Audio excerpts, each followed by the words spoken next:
the previous video I made on my YouTube channel, I shared one of the interview experiences I had last year where a recruiter used my age and my current salary at the time to determine their offer salary-wise for the role that I was interviewing for. And after I shared that video, one of the questions that I got asked often was that when a recruiter asks you this in interview, maybe you're a beginner or a mid developer, like how do you answer this question? So I'm making this video despite my voice, which isn't very clear, but in this video I'll be sharing 4 ways in which you can approach this question when it is asked in interviews. And before I came up with these approaches, I actually made some research online, so I really hope that it would be helpful for you if you are currently in interviews and maybe you're asked this question, or maybe you haven't been asked this question yet but you are preparing in case the question comes up in the future. I hope that these tips that I share in this video helps you to approach these things better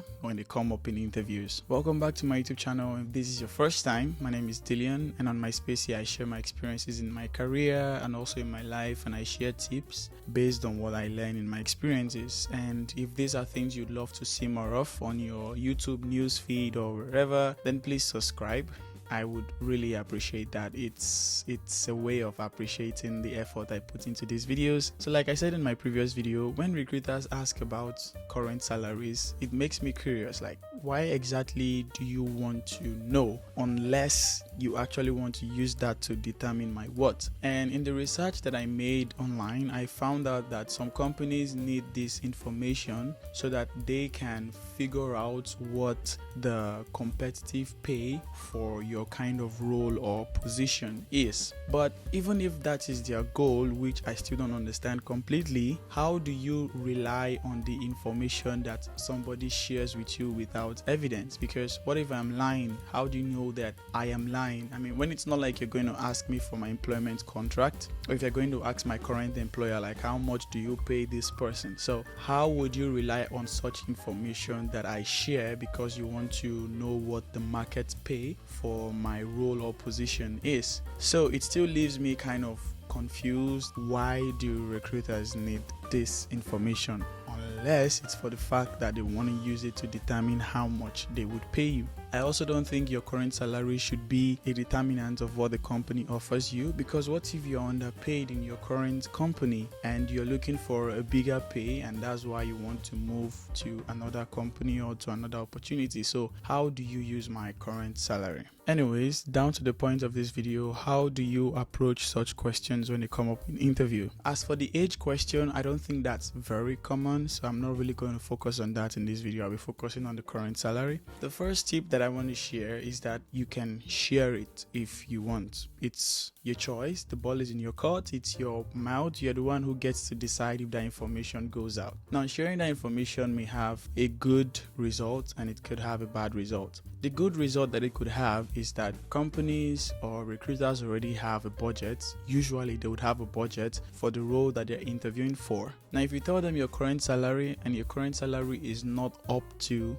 their budget, then I think it's kind of obvious that it would be super hard to convince you to join them when their offer isn't even up to what you currently earn, unless there are other ways they could convince you, maybe with other benefits, maybe day offs, relocation, or all those other things. So sometimes sharing your current salary would actually save you and the recruiter some stress, because early on you can get to realize like, okay, I can't afford this person, or you also feel like, no, I can't work with this kind of pay. So that's the good part of it. But just like I mentioned in my previous video, the bad part of it is they could actually use that as an indicator as to what they would offer you. So they could just add like a few extra toppings on your current salary, and then they would want to use that to convince you. So that may be the bad part of sharing that information. So what if you don't want to share that information? Then in the remaining 3 tips that I'll be sharing, I'll show you how to approach occasions where you do not want to share that information. So the second tip that I want to share is that you should know in some cases such questions can be illegal. and this depends on maybe the country that you're in or the state that you're in. I think this is quite common in the US. I don't know of other countries that incorporate this law, but yeah, in some states or in some countries, recruiters are not allowed to ask this question. And of course, this is for good reasons, so that recruiters do not use like your salary history to determine how much they should pay you, and also in cases of like age gaps and yeah, a couple of things are research. You can actually make your research. So knowing that sometimes these questions can be legal can actually help you approach a recruiter when they ask you this, and then you already have made your research before the interview and you already know this question is illegal. When they ask that question, you can actually approach them kindly, emphasis on kindly, not like you're going to be rude and be like, how dare you, I'm going to report your company. No. An example of how you can answer could be, I think there is a law against such questions in interviews, so I would love to skip that question. Now you're already making it clear to the recruiter in a kind way that them asking this question, maybe it's a mistake, maybe it wasn't intentional, but they would already understand that it's illegal, and if they want to force you to provide an answer for it, then they know you can actually report them or do something with that information. Now in cases where it is not illegal, then maybe the remaining 2 tips I'll be sharing in this video will be helpful. The third way you can approach such question when it's asked is that you can avoid and you can redirect a new question to the recruiter. And what do I mean here? Now when a recruiter asks you this question, you can avoid it by saying, I don't want to talk about my previous salary or my current salary, and then redirecting here means you can now throw a question, or maybe not really a question, but then you can just let the recruiter know that I have some salary expectations which I can talk about instead. I think for me, I would be really confused or surprised, or I don't know what the word is, but why would a recruiter be hell-bent on talking about my current salary when we can just talk about something more important like my expected salary? So for me, if a recruiter is still very hell-bent on knowing my current salary, which is in the past, instead of focusing on the future, which is an expected salary, then I think that could actually give off signs of